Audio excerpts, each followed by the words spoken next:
Disfruten Grecia, porque aquí se acaba todo. Mi familia usó mis ahorros para viajar, se burlaron de mí, y no asistieron a mi fiesta de graduación. Esa noche me aseguré de que no volvieran a ver un solo centavo mío. Me encontraba solo en el elegante salón privado que había alquilado para celebrar mi graduación. Todo estaba dispuesto con esmero, mesas decoradas con vajilla fina, copas de cristal y servilletas de satén dobladas como pequeños cisnes. El brillo del gran candelabro se reflejaba en cada superficie pulida, pero el lugar estaba completamente vacío. Esa noche debía marcar un cierre importante en mi vida, una celebración de años de esfuerzo. En cambio, lo único que me envolvía era un silencio aplastante, interrumpido apenas por el murmullo del aire acondicionado y el eco de mi propia respiración. La lista de invitados se había enviado con meses de anticipación. Mi familia me aseguró que estarían allí, que finalmente reconocerían todo lo que había sacrificado para obtener mi título. Sin embargo, ninguno apareció. Mientras contemplaba la sala vacía, sentí una mezcla de humillación y rabia crecer en el pecho. Entonces vibró mi teléfono. Una notificación apareció en la pantalla. Un mensaje de mi tía. Estamos en Grecia. Nadie va a una fiesta de perdedores. Antes de que pudiera procesarlo, llegó otro mensaje. Esta vez de mi hermano.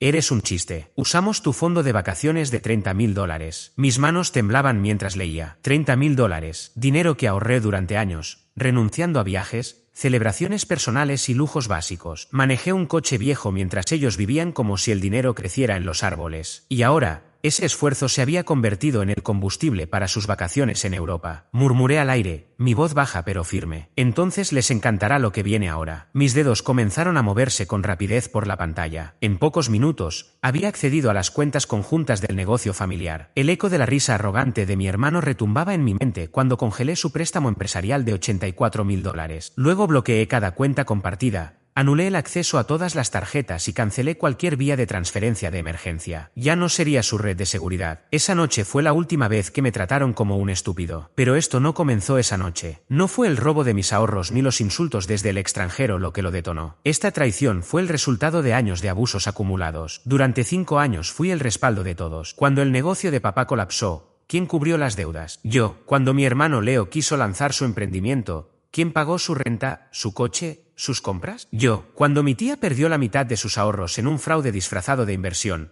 ¿quién le envió $15.000? Yo. Trabajé horas extra, acepté empleos temporales, viví en un estudio diminuto mientras Leo se mudaba a una casa suburbana que claramente no podía pagar. A sus ojos, él era el emprendedor, yo el confiable. En otras palabras, el cajero automático familiar. La familia se ayuda, repetía mamá cada vez que llamaban a pedirme algo. No tienes hijos, estás solo. Te es más fácil, agregaba mi padre. Leo, el más descarado de todos, ni siquiera fingía. ¿Tú estás bien?, decía encogiéndose de hombros. Estoy construyendo algo que un día nos va a beneficiar a todos. Pero ese nos siempre significaba él. Era el quien disfrutaba de su SUV nuevo, de vacaciones en la playa con su esposa, del colegio privado de sus hijos mimados, mientras acumulaba deudas que luego esperaba que yo resolviera. Años atrás debí poner límites, pero cada vez que intentaba hacerlo, la culpa me atrapaba. Como aquella noche, hace 2 años, cuando le dije a Leo que no podía cubrir su nómina. Estábamos en un bar. Él, relajado, tomaba whisky como si nada pasara. Vamos, hermano, dijo con esa sonrisa de siempre. ¿Sabes lo difícil que es mantener una empresa hoy? Solo son 20.000. Tú tienes ahorros. Si quiebro, afecta a toda la familia. Lo miré con incredulidad. ¿Tienes empleados? ¿Tienes inversionistas? ¿Por qué soy yo tu solución? No dejó de sonreír. Porque eres mi hermano. Y como un idiota, se los transferí. Y nunca paró. Cuando mamá lloró porque necesitaban arreglar el techo, $12.000. Cuando mi tía necesitó una cirugía dental urgente, $8.500. Cuando la esposa de Leo sobregiró su cuenta 3 meses seguidos, ¿quién absorbió cada penalización? Siempre yo. Siempre encontraban un motivo. Siempre había una nueva urgencia. Y yo, con el corazón lleno de lealtad y culpa, siempre respondía. Pero nunca me vieron. No de verdad. Durante años fui ese apoyo invisible en el que todos se recostaban sin siquiera decir gracias. Fui el fantasma que sostenía el estilo de vida familiar, el que sacrificaba su propio bienestar sin que nadie lo considerara realmente un sacrificio. Para ellos, simplemente era mi obligación. Una cena familiar en particular todavía me arde en la memoria como si hubiera ocurrido ayer. Fue el día de Acción de Gracias del año pasado. Llevaba 16 días trabajando sin descanso, sin tiempo para dormir o comer bien, tratando de juntar suficiente dinero para afrontar los próximos imprevistos de la familia. Mientras cortaba en silencio el pavo en mi plato, Leo soltó una carcajada y dijo con ese tono burlón tan característico: la verdad es que Marcos tiene suerte. Sin esposa, sin hijos, sin ninguna responsabilidad. Así puede darse el lujo de jugar al héroe. Las risas explotaron en la mesa. Mi madre asintió, mi padre rió con complicidad, y yo me quedé inmóvil. Para ellos,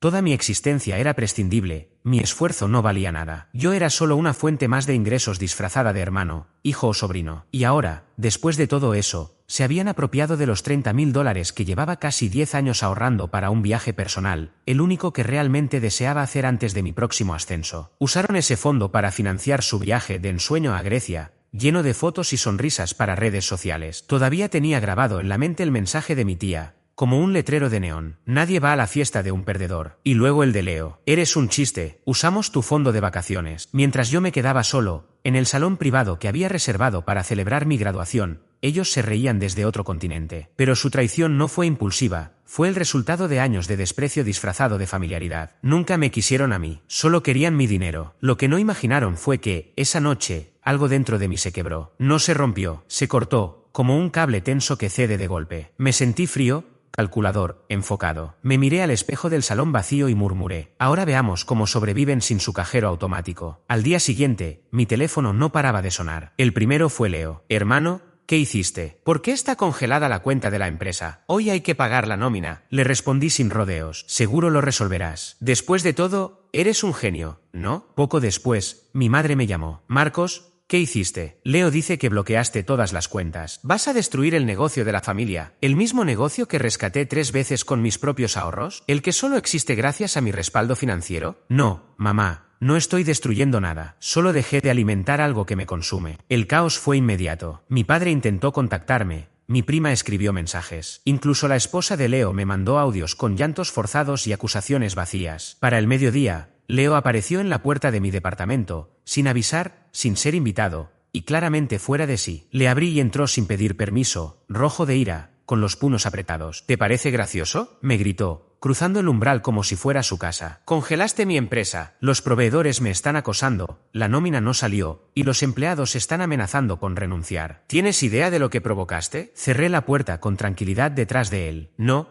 Leo, corregido. Congelé mi dinero, el mismo dinero que usaste para montar tu modelo de negocio inútil, el mismo que robaste de mi fondo de vacaciones. Él bufó, caminando de un lado a otro como un animal enjaulado. Era una emergencia familiar. Pensamos que podríamos reponerlo cuando el negocio comenzara a mejorar. Solté una carcajada amarga. ¿Reponerlo? ¿Después de las 12 veces anteriores en las que prometiste lo mismo? ¿Después del préstamo de $84.000 que convenientemente olvidaste pagar? ¿O después de mis 30.000? ¿Que te llevaste para alimentar tu fantasía griega en Instagram? Estás exagerando, dijo entre dientes. Necesitábamos ese viaje. Mamá y la tía Linda estaban colapsando. Necesitaban desconectarse. Y tú ni siquiera estabas usando el dinero. Lo miré fijamente, con una voz tan gélida como el hielo. Tienes razón, Leo. No lo estaba usando porque cada centavo que ganaba terminaba cubriendo tu hipoteca, los caprichos de tu esposa, tus negocios fallidos y la escuela privada de tus hijos. Entregué mi vida entera para que tú pudieras aparentar ser un empresario exitoso. Su rostro enrojeció de ira y los músculos de su cuello se tensaron. No te atrevas a mencionar a mis hijos, siempre te haces el mártir. Nadie te obligó a ayudar. Por primera vez, levanté la voz. Es cierto, nadie me obligó, pero cada llamada, cada chantaje emocional,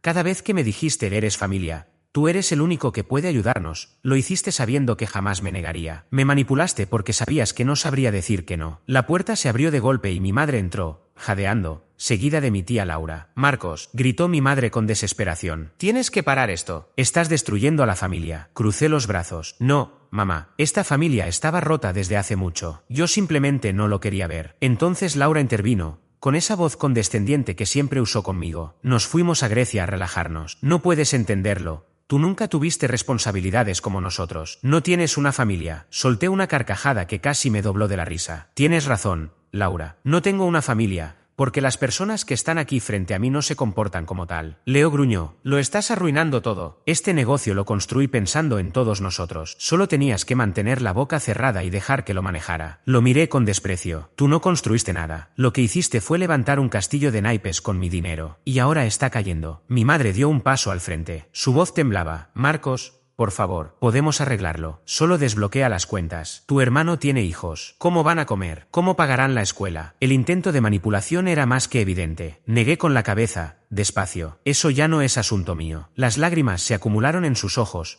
pero no había pena genuina, solo el miedo de ver cerrarse el grifo del dinero. Estás siendo egoísta, espetó Leo, y no pienso permitirlo. Se abalanzó hacia mí, pero levanté mi teléfono. Da un paso más, y este vídeo se hace público, le advertí con firmeza. Leo se detuvo en seco.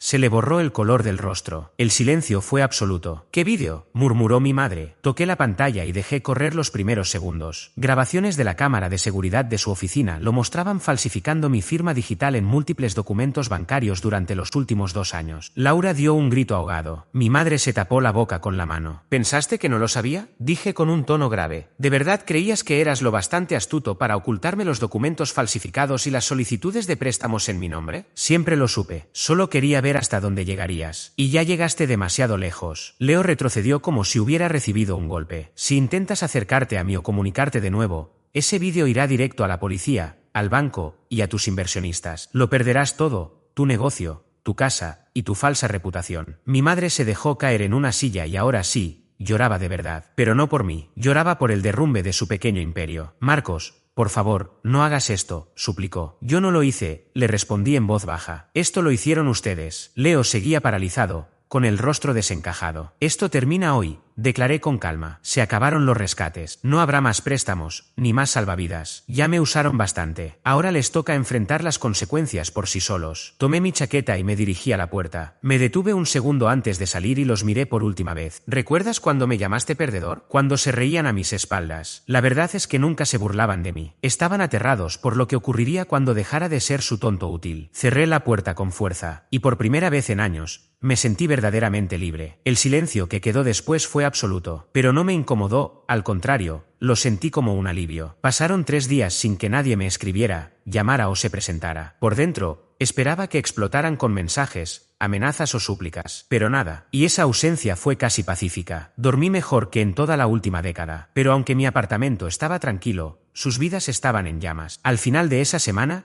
comenzaron a llegar los ecos de la caída. Mi teléfono vibró. No era ninguno de ellos, sino conocidos en común, socios de negocios y hasta antiguos empleados de Leo. ¿Es cierto que su empresa está por colapsar? El banco había congelado todas sus cuentas tras encontrar irregularidades. Los inversionistas amenazaban con demandar. Fue una caída en cadena. La auditoría interna reveló los documentos falsos, retiros no autorizados y deudas impagables. Sin mi respaldo financiero, todo se vino abajo en menos de 10 días. Los proveedores rompieron contratos. Los clientes los demandaron. Uno de los principales inversionistas presentó cargos por fraude y ruptura de contrato. La licencia comercial fue suspendida. Me contaron que la oficina fue vaciada de noche. Los empleados se marcharon hartos de meses sin cobrar. Varios acreedores presentaron embargos. De ser un empresario exitoso, pasó a ser una figura tóxica que nadie quería cerca. Y eso fue solo el principio. Después vino la casa. El banco ejecutó la hipoteca de la mansión que, indirectamente, había financiado durante años. El SUV de su esposa fue remolcado en plena calle. Sus hijos fueron expulsados del colegio privado por falta de pago. Se quedaron sin nada. Fue entonces cuando mi madre finalmente se quebró. Me llamó una tarde. Dejé sonar 6 veces. En la séptima, contesté, solo por curiosidad. Su voz era casi un susurro, rota por el pánico. Marcos, por favor, habla conmigo. Guardé silencio. Todo se está desmoronando, dijo, desesperada. La casa, los autos. Leo podría ir a prisión. Los inversionistas nos están demandando. Estamos perdiendo todo. Respiré hondo y respondí con una serenidad que no sabía que tenía. ¿Te refieres a todo lo que me quitaron? Eso no es justo, gritó. Sí, cometimos errores, pero somos familia. Solté una risa amarga. Usabas esa palabra con tanta facilidad cuando yo era tu cajero automático. Pero ahora de repente te acuerdas de lo que significa ser familia, dije. Su voz tembló al otro lado del teléfono. Por favor, al menos ayuda a los hijos de tu hermano, ellos son inocentes. Sí, respondí, con un tono tan frío como una cuchilla. Y tal vez debiste pensar en eso antes de arrastrarlos a tus mentiras. Todos tomaron decisiones. Ahora les toca vivir con las consecuencias. Colgué. Unas horas más tarde, mi tía intentó su turno. Marco, yo siempre te apoyé. La interrumpí en seco. ¿Me apoyaste? ¿Mientras brindabas con champán en Grecia y te burlabas de mí? Guárdate esa compasión fingida para quien aún la crea. Y la bloqueé sin más. Pero lo que vino después fue el verdadero estallido. La noticia se esparció rápido, y no solo entre los miembros de la familia. El escándalo de Leo llegó a los medios locales. Los titulares lo decían todo. Reconocido emprendedor acusado de fraude familiar a gran escala. Los antiguos inversores no tardaron en dar entrevistas, ansiosos por desmarcarse de él. Los periodistas escarbaron en los expedientes judiciales, revelando todo: firmas falsificadas, cuentas congeladas, fondos robados, incluso los $30.000 destinados a mis vacaciones de graduación. Las redes sociales se encendieron. La imagen perfecta que Leo había construido en Instagram colapsó en cuestión de días. Los mismos que antes envidiaban su vida de lujos ahora lo ridiculizaban en los comentarios. ¿Y tú no eras el exitoso? Vaya emprendedor.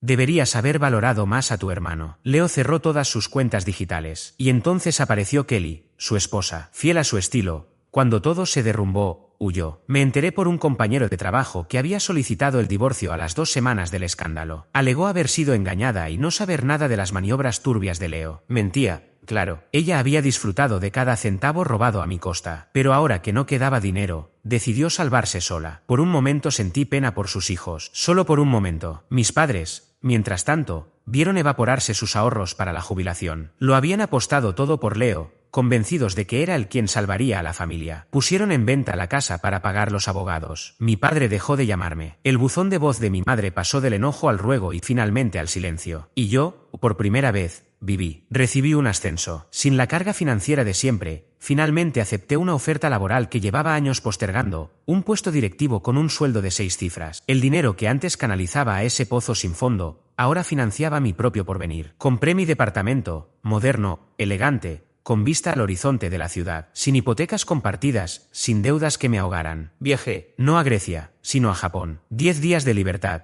cultura y tranquilidad, sin culpas, sin llamadas, sin chantajes. Empecé a construir vínculos reales, sin la sombra tóxica de mi familia drenándome. Por fin tenía energía para relaciones sanas. Conocí personas que me valoraban no por lo que podía darles, sino por quién era realmente. Una noche, de pie en mi balcón, con las luces de la ciudad brillando a lo lejos, mi teléfono vibró. Era un mensaje de alguien inesperado. Kelly, sé que probablemente no quieres saber nada de mí, pero solo quería decirte que tenías razón en todo. Lo siento, y gracias. Hiciste más por nosotros de lo que merecíamos. Lo leí en silencio. No respondí. No hacía falta. Por primera vez en mi vida, era libre. Pasaron los meses. El silencio de mi familia no se sentía vacío. Se sentía como libertad. Leo fue condenado. Los cargos por fraude lo dejaron en bancarrota, desempleado y con antecedentes penales. Su supuesto imperio no era más que cenizas. El mismo que me llamó perdedor durante años ahora repartía paquetes para poder comer. Mis padres lo perdieron todo. Casa, ahorros, reputación. La jubilación que me arrebataron se evaporó con la caída del negocio de Leo. Mi tía Linda también quedó en bancarrota. Su pequeña estafa se desplomó como el castillo de naipes que siempre fue. ¿Y yo? Yo seguí adelante. Subí escalones en mi trabajo. Acepté cada ascenso. Viajé a destinos que ellos solo vieron en folletos. Mi hogar seguía firme, pagado con mi propio esfuerzo, sin una pizca de su codicia. Una tarde cualquiera, mientras organizaba mis próximos proyectos en el escritorio de mi nuevo hogar, me llegó un último mensaje. Venía de un primo con quien apenas tenía contacto. El texto era breve, pero claro. Lamento no haber hablado antes. Todos sabíamos lo que hacían contigo. No te lo merecías. Apagué la pantalla del móvil sin prisa, sin necesidad de responder. No por desprecio, sino porque ya no tenía nada que demostrar ni cargar. Ese día, al anochecer, me serví una copa de vino y salí al balcón. El cielo estaba despejado. La ciudad brillaba bajo mis pies. Ya no había voces que me juzgaran, ni peticiones disfrazadas de afecto. Solo silencio. Un silencio distinto. No era soledad. Era paz. Respiré hondo. Cerré los ojos por un momento, y sonreí. Después de tantos años viviendo para otros, finalmente entendí algo esencial. No necesitaba que me reconocieran, porque mientras ellos se aferraban a un pasado que se derrumbaba, yo había construido algo que nadie podía quitarme. Mi vida, y esta vez, era solo mía.